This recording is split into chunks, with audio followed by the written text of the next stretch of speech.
Hey, gloire au Seigneur, vous êtes la bienvenue sur Plem TV. Mon nom est le pasteur Kenyo Sèche et puis je suis privilégié de vous avoir ce matin. Et ce matin, nous allons lire dans Hébreux chapitre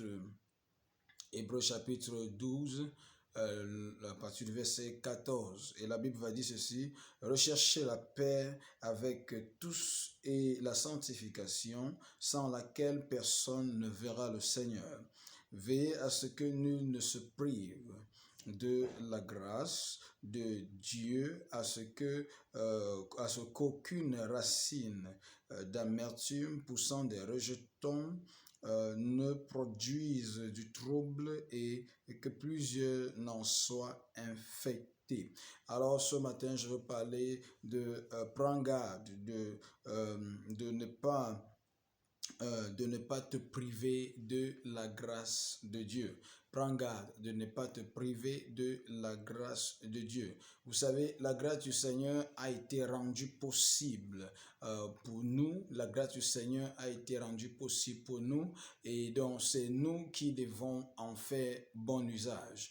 Et cette grâce du Seigneur, la grâce est définie comme une faveur imméritée. C'est un privilège que le Seigneur nous a accordé d'être en vie et de continuer à être en vie et de pouvoir profiter de ce qui lui appartient. En fait, il a fait de nous des co-héritiers avec Christ. Nous qui croyons au Seigneur Jésus, nous sommes devenus des co-héritiers avec lui. Donc, sa grâce nous a rendu capables de devenir enfants de Dieu. C'est pas sa grâce, c'est pas sa miséricorde, c'est pas sa pitié que nous sommes devenus enfants de Dieu. Ceci dit, si tu m'écoutes ce matin et que tu n'as pas encore le privilège d'avoir connu le Seigneur Jésus, alors sache donc que l'opportunité t'est donnée ce matin de le recevoir et puis d'être justifié par la foi en lui. Donc tu as la possibilité ce matin de devenir enfant de Dieu ou encore de naître de nouveau. Alors la grâce du Seigneur a été rendue possible pour nous. Ça veut dire nous avons dorénavant le privilège de pouvoir invoquer le Seigneur avec ceux qui l'invoquent d'un cœur pur. Nous avons le privilège de pouvoir le servir. Nous avons le privilège de pouvoir répandre sa gloire et de pouvoir étendre son royaume. Mais malheureusement, la Bible nous fait comprendre qu'il y a beaucoup de personnes qui se font priver de la grâce. Ils se privent eux-mêmes de la grâce. Ça voudrait dire ceci, c'est pas qu'ils n'ont pas aimé le Seigneur, ce n'est pas qu'ils n'ont pas accepté le Seigneur, mais malheureusement, il y a un élément majeur, fondamental, qui les empêche de pouvoir profiter pleinement de la grâce du Seigneur. Je voudrais que tu saches, bien-aimé, que la grâce du Seigneur, c'est la preuve de son amour pour toi. La grâce du Seigneur, c'est la preuve de son amour pour toi. La Bible dit que lorsque tu étais encore pécheur, le Seigneur Jésus-Christ est mort. Il est mort sur la croix pour toi. Il est mort sur la croix pour la rémission de tes péchés. Donc, il est mort sur la croix afin que tes péchés soient effacés totalement. Alors, mais malheureusement, on va voir dans nos familles aujourd'hui, on va voir dans la société aujourd'hui, on va voir dans l'église aujourd'hui, il y a beaucoup de personnes qui passent à côté de la grâce du Seigneur. Ils sont comptés parmi les frères, ils sont comptés parmi les familles, dites familles chrétiennes, mais malheureusement, ils se sont privés eux-mêmes de la grâce du Seigneur. Et Hébreux chapitre 12, le verset 15 nous dit que l'élément majeur qui peut nous permettre ou alors nous faire nous priver de la grâce du Seigneur, il a appelé cela l'amertume. L'amertume, c'est quoi l'amertume? L'amertume, c'est une rancœur, un refus délibéré de pardonner. Et nous allons voir que beaucoup de familles aujourd'hui souffrent, beaucoup de familles sont divisées à cause d'un refus de pardonner. C'est pourquoi il a dit rechercher la paix et la sanctification avec tous, sans laquelle aucun homme, c'est-à-dire sans laquelle personne ne verra le Seigneur. Et il dit donc que le meilleur moyen de rechercher la paix, c'est de veiller et de veiller que nul ne se prive de la grâce, qu'aucune racine d'amertume. Il dit que l'amertume, c'est un élément destructeur. L'amertume, c'est un élément destructeur. Ça détruit, ça divise, ça divise les familles, ça divise, que ce soit la famille de Christ, que ce soit ta famille nucléaire, que ce soit ta famille en tant que nation. Je veux que tu saches que l'amertume, c'est un élément destructeur. Et donc, le meilleur moyen de pouvoir se défaire de l'amertume, c'est de rechercher la paix. Ça voudrait dire ceci, tu devrais être la première personne qui cherche la paix. Tu devrais tout faire pour chercher la paix, pour consolider la paix. Il ne faudrait pas, ce que le Seigneur attend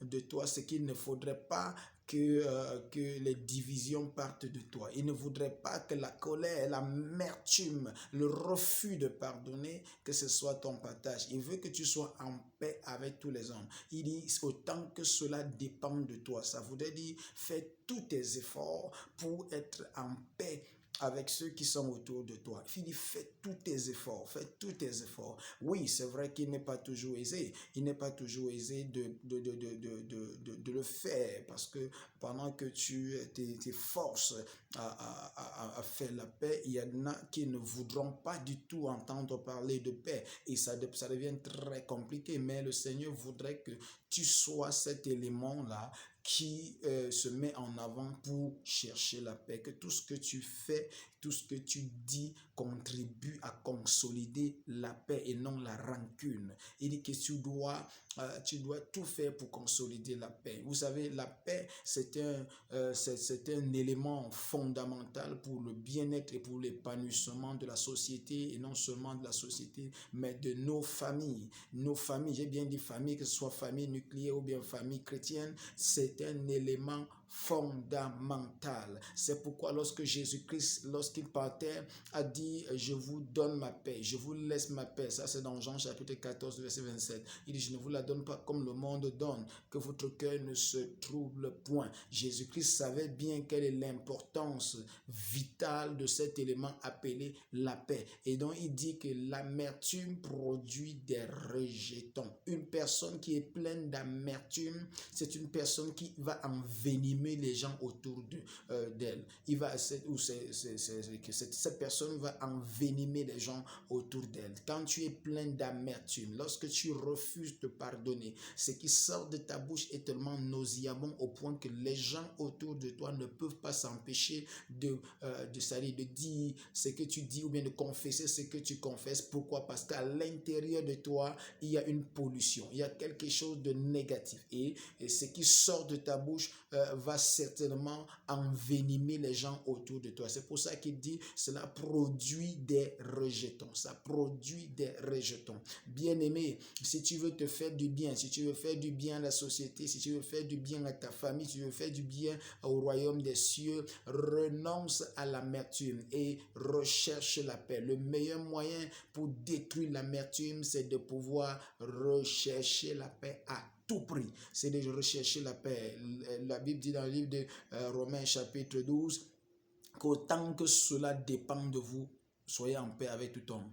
Il dit autant que cela dépend de vous. Mais malheureusement, quand nous regardons à nos familles aujourd'hui, c'est la division, c'est la frustration, c'est la colère, c'est l'amertume, ce sont les rancunes, ce sont les guerres. Ce sont les guerres parfois pour des choses viles. Bien-aimé, ce matin, le Seigneur te dit, veille, ne te prive pas de la grâce parce que en vivant ainsi, il n'y a pas de gloire possible pour toi. Il n'y a pas de gloire possible pour toi. Tu dois renoncer à l'amertume. Tu dois renoncer à l'amertume. Je dis renonce à l'amertume. Regardez ce qui se passe entre les couples. Regardez ce qui se passe entre les frères et sœurs. Regardez ce qui se passe entre les bien-aimés dans le Seigneur. Bien-aimés, l'amertume est une gangrène qui détruit. C'est une gangrène qui tue. C'est une gangrène qui pollue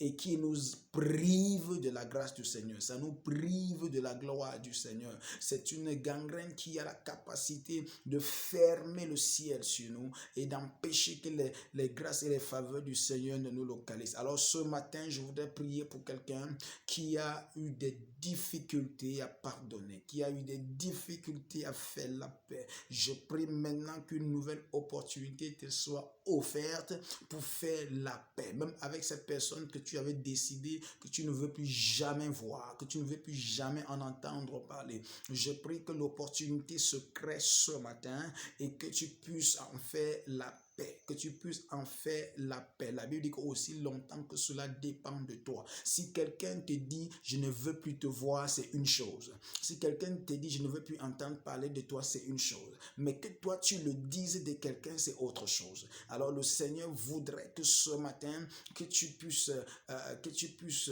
élargir les entrailles de tes entrailles pour pouvoir te dire ok, j'ai pardonné à telle personne, peu importe le mal qu'elle m'a fait, j'ai pardonné à cette personne, je laisse l'offense, Maintenant, si la personne répond favorablement ou bien si la personne se comporte positivement vis-à-vis de cela, c'est bien. Mais si la personne n'a pas compris ton sens ou encore si la réticence, le conflit est de l'autre côté, alors que le nom du Seigneur soit glorifié. Tu es en paix avec toi-même, tu es en paix avec Dieu. Je prie ce matin pour la grâce de rechercher la paix et non seulement de la rechercher mais de la trouver et de la garder. Sois richement béni ce matin au nom suprême de Jésus. J'ai ainsi prié. Amen.